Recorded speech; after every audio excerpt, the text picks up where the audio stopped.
निश्चिंत होकर जाओ। आपने कहा मुझे सवाल मैं आज उनका सहारा लेती हूँ समझा सब और हमारे गुरु साहब की चिंता ना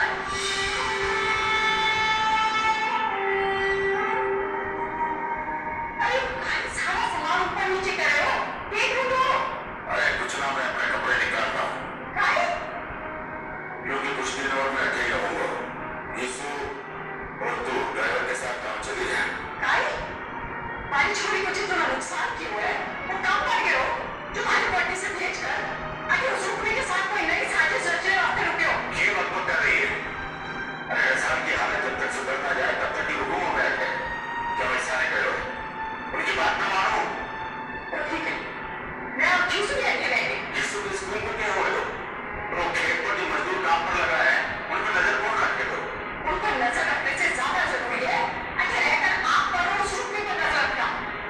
हमारे को आप पर भरोसा ना है तो जाकर जवाई साहब पूछ ले। वो भी आपके और उस रुकने की शिकायत जवाई साहब हमें क्या बताएंगे। क्या जाना चाहती है?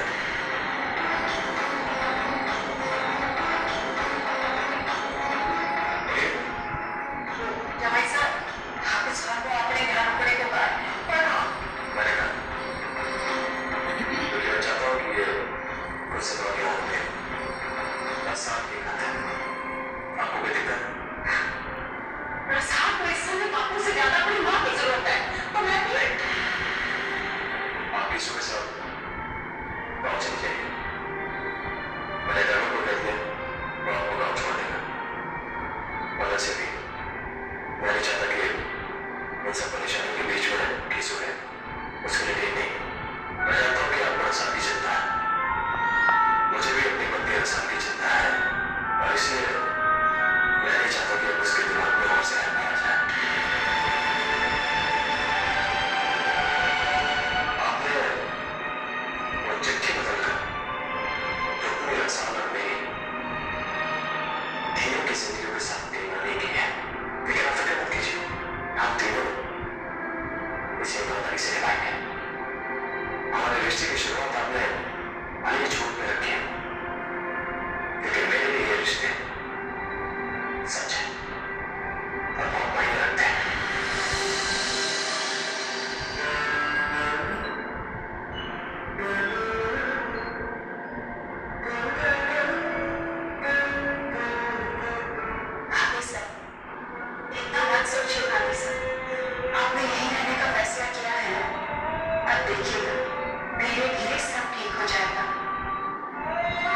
से इस सिंदूर को अपने जीवन की घनी खुशी में बदल सके है।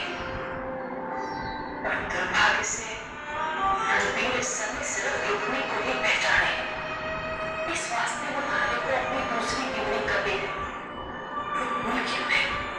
ये तनी ही उसे गृहस्थी को सच्चो सुख दियो है, और तनी ही उसे वेद का अधिकार दियो है।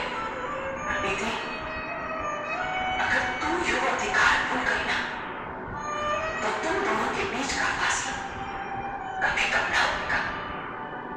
और वो रुक्मी, वो तो यही चाहे कि रणबीर उस